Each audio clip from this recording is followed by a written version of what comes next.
And Leadville it is. All right, so we're here at Leadville for the what episode is this? 6? Episode 6 of the Cooldown. Yeah, a bit of a crazy one today. Woke up really smoky.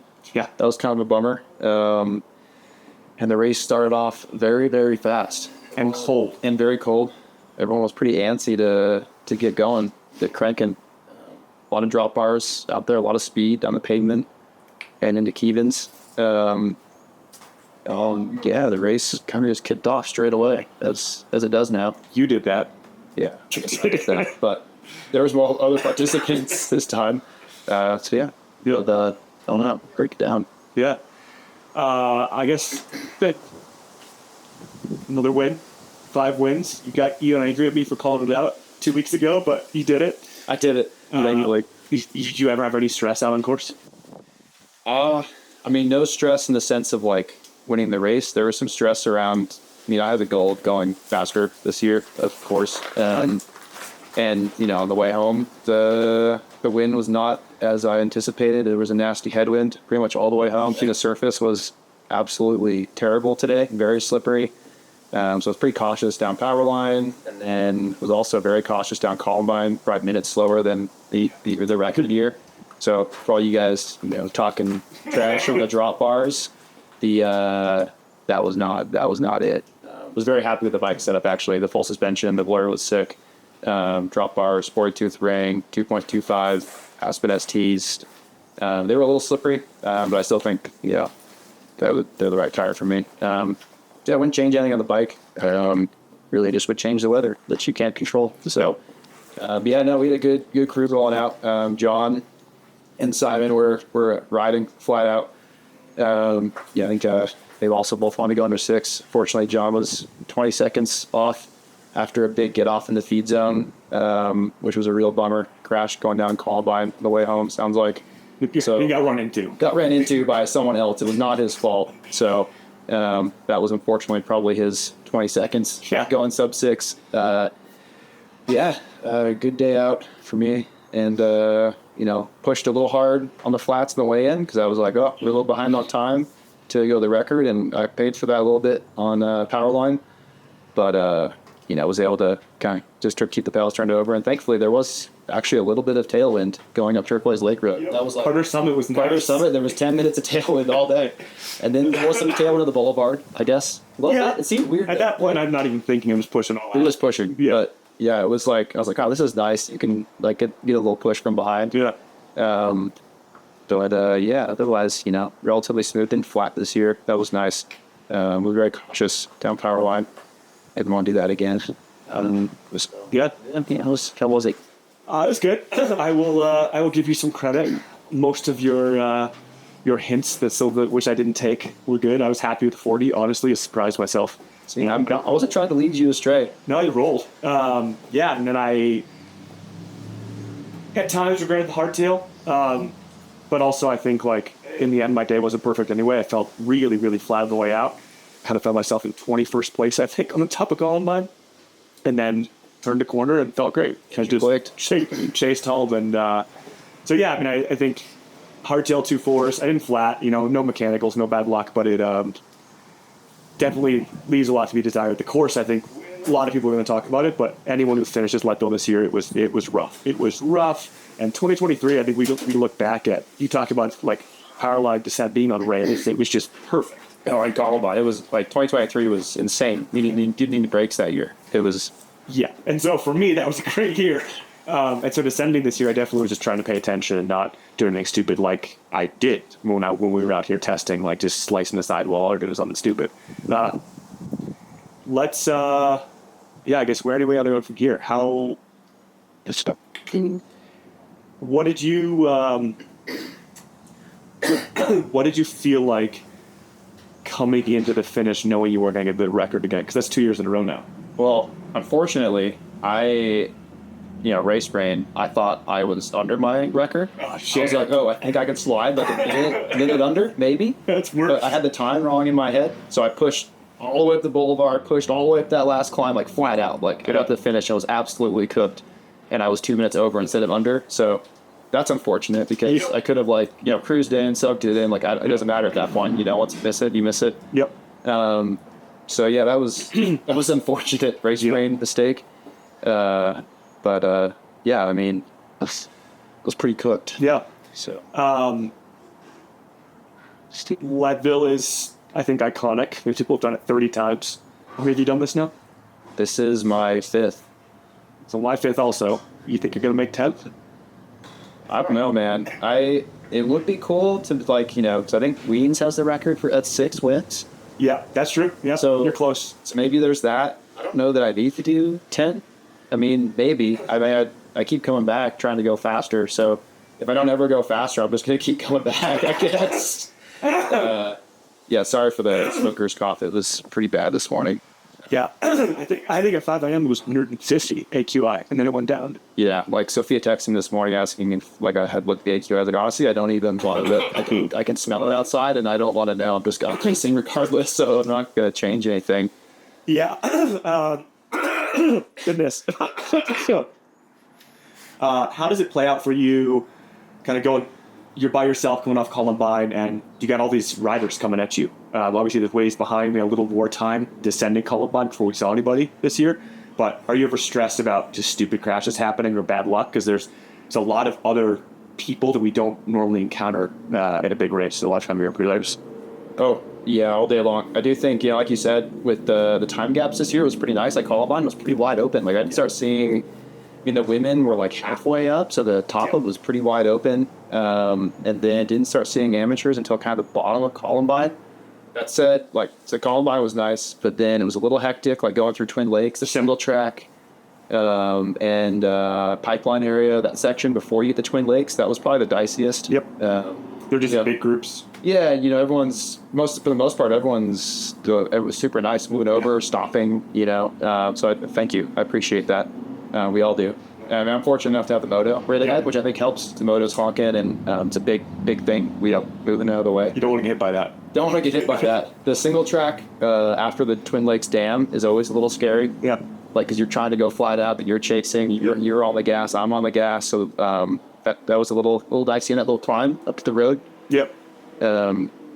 Yeah. But otherwise, relatively clean. Yeah, be careful on the way down Columbine. Especially with how slippery it was. Like, you don't want to. A few times I sent it a little wide. I'm like, oh, thankfully there was no one there because I couldn't do anything different. Yeah. We'll say upper Columbine was nasty today. Yeah. Like I almost came off my bike a few times and said, don't do that. You have road shoes. You're not gonna be able to get going very easy. So I think anyone who made up Columbine today without having to get off their bike is kudos. It was a bit of a hoof. Nutrition. We talk about Leadville being pretty simple. There's a lot of feeds out, a lot of time to grab stuff, and it's fast. I think also add into that, do we use caffeine at altitude? I think it's a big thought, but for me, that was like turnaround point. I grabbed a caffeine gel on the top of Columbine, and it changed my world. Oh, yeah. I think up here, I run a little bit less sodium, so I was using the C90 mix from Never Second, the bottles, and then, just like one gel an hour. Keep it pretty simple. I don't think you can run the carbs quite as high. Up here, you gotta be a little more gentle on that. But then with caffeine, I was hitting a few caffeine gels at the bottom of Columbine, and then again on the way home before power line. I think it is a bit of a line, it's like caffeine to heat. You also need to be a little bit careful, but I think, especially when it's cool out, I think you can run the caffeine a little bit higher, and it's nice. It helps with the brain too, especially, at home solo, and it's kind of a fight against myself sometimes. Like, do I need to push right now to push? And then you're like, no, you ride. So caffeine helps keep the brain focused. Yeah. But nutrition went well. I think there was a little mishap with the Columbine feed zone on the way down. We were planning to feed after the left-hand turn. Yep. But they let Gabby go down there. So, which was weird because we've always done that in the past. So that was kind of unfortunate because I was like, oh, you're coming in very fast. So I'm going to snatch a bottle 30 miles an hour. So hopefully you grab it, because then it's a long ways to get another one. You guess it. You can't go back. Yeah, I think that's actually something we should probably talk about, is how much work goes in behind the scenes for us to work with the amount of people out behind us supporting.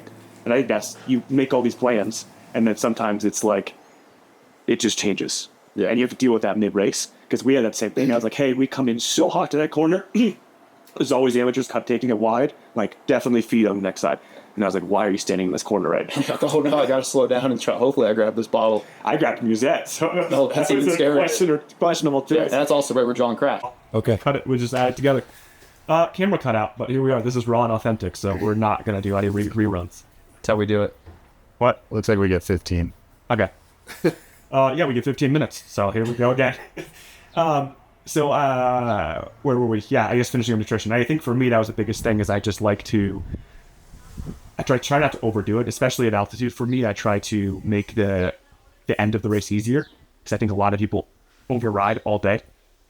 Like you're always up the front, but it was interesting for me this year riding through guys and some guys that like rode me off the real of Columbine, just barely pedaling with like 30 miles to go. Professional racers. And it's sometimes you wonder, like, did you look down at your computer once?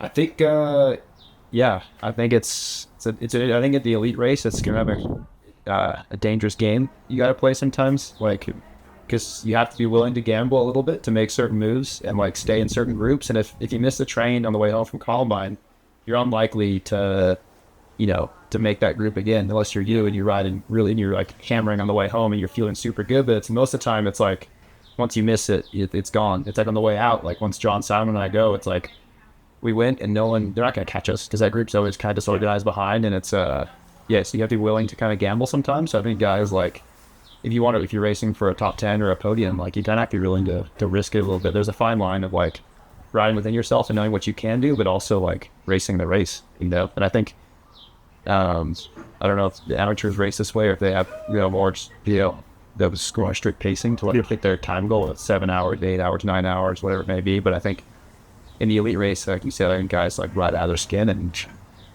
either maybe they should have paid more attention, or maybe that was just their plan. Like, we're going to risk it and see what happens. Yeah. Yeah, I think there's also exactly what you just said, that there is a point, like, for me, so I feel good. And I kind of wrote this on Strava, but it actually doesn't matter, right? Because it doesn't matter if you feel good at the end of the race. I'm happy I felt good for half the race, but the race is gone. Now the racing works. And so you have to find that line of what you're worth on the way out, and also know that you still have 50 miles on the way back. And I think people underestimate kind of just honestly all the little things. I think we expect everyone's waiting for outline, but sometimes it's like it's that grassy field where you're trying to grab a feed and you're tired, or you make a mistake. Also, right? sketchy feed. Also, like I was like you felt like you ride the bucking bronco in there with one hand grabbing a bottle and you're bouncing around. And you see a hole and you're trying to get your bottle in and put your hands on the bars. And I mean, maybe were you taking 2 bottles in there? You said again. You said again. Yeah, I just took one, like an 880 ml Hydro Pack bottle, so just one big dog. And I was like, yeah, that's probably enough to get me home. It was. I had a little bit left. But I think like in the past, I've grabbed 2 bottles, 2 small ones. So I think like a little hectic. It's like some sandbags could fix these holes in the middle of the feed zone. And it's hard to see in the grass too. It's like camo. Hard to see, or we could just keep on the road. Or we could stay on the road again. Imagine. Using the pavement. I want to go back one quick second because you talked about Columbine descent being sketchy. Do you at all wish you had a dropper? Because the dropper was amazing down Columbine. I mean, it would be helpful down Columbine, but I kind of want to see how far off Keegan Strala I was with the dropper. I think I don't know. In the end, I think in the end I'm not really limited by the dropper. It's more the tires that are limited when it's that dry and loose. And like dropper, sure, I could probably go a little bit faster. Yeah. But then maybe there's more risk of flatting or whatever else. So I think it's kind of a balance. Yeah. I'm gonna keep looking at this while we talk. I guess to finish this off, what do you have coming up? We both have coming up. We're kind of into the heat of the season now. That was the third race of the Grand Prix, so now it heats up. I think it's gonna be interesting how guys come off the list, because I think if you haven't prepared for the end of the season, it's gonna be tough. Yeah, I mean, I think like you said, you have to be prepared. Like after Unbound, if you didn't rest and then build properly for this one, I think you could pay for that later in the season. For me, I'll be doing Gravel Worlds, Nebraska, and then go to Marathon Mountain Bike Worlds over in Switzerland, and then straight to Schwalm again. Then we get a little bit of a break, and then sugar, big sugar, and that's it. How we do? You were 10:23. I was 11:02. There we go. See, Braden ripped it. is that today? Yeah, it was just this year. I mean, I'm not surprised. That was he set the KOM the other day. And we should give some credit to Melissa and Sophia going faster than Zach and I. Cool. Yeah. Impressive. Yeah, I mean, they're and drop bars. Yep, I know. Both drop bars. You went see slower on drop bars down power line. That, like I said, More testing time, I might get there. Yeah, I will. I think a lot of people wondered, even Keegan said, he looked at my Instagram post, he was like, why'd you end up on hardtail hot and flat bars? I think we left Leadville and I wasn't sure of myself of like how much time do I have. Keegan kind of showed me some pictures of one of his friends he had. It's a little hard to get Fox suspension to set it up. And I was just like, what is it worth 2 weeks out from the race, stressing about trying to get another bike set up? But there was definitely moments today I was thinking about that, especially you're chasing a load away on I was like, how many times did I tell Keegan I wasn't going to be alone? And I've been alone the entirety of this race on the way home. So it works. I'm not doing gravel worlds. Might try to race something at sea level, I think, before Schwalmingen. I love Schwalmingen. I love how much it changes, right? We've all been in altitude trying to plan for this race and a lot of tempo and some threshold, and now it's like, how much VO2 can you do in the next Just gotta cram it in.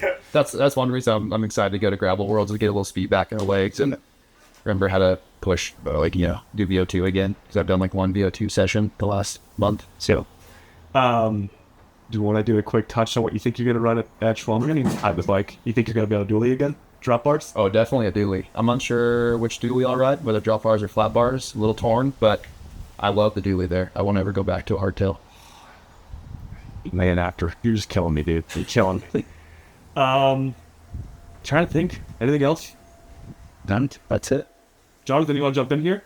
How's your day? Sure. Dude, guys, Jonathan Lee behind the camera. Oh, and by the way, shout out to Keegan's friend Brett for helping us film this, because Avery is out filming from the ground up, and he will not be home for another 6 hours. Here, I'll just get Jonathan. I see. Hello, Alexey. Yeah, Stand back here. You stand back there. How's your day? Good. My goal is to finish before you knuckleheads finish your podcast. You made it. You did it. Oh my gosh. Yeah, smoker's cough. That day, it's so hard. It is. I've forgotten how hard it is. Yeah. Like, how did you get that close to the record? I asked him the first thing I said when I walked in the door. That wind sucked. Dude, it was brutal. Like, at times, at one point I looked down and I was pushing 270 watts. I was going 7 miles an hour, and it was flat. Yeah, you hate to see it. It's at that moment we all wish we had drop bars. Yeah, exactly. That was, I'd like kudos to anybody that does that course. Yes. But just taking, it's so hard. Hardest conditions I've done Leadville, and for the fifth one I've done, it was the hardest one Leadville I've done. Yeah, it was loose, going out, windy, dry, smoky. Oh, But we did it. 7:44, 5 minutes out of the goal, nice, awesome. and finished before you guys finished.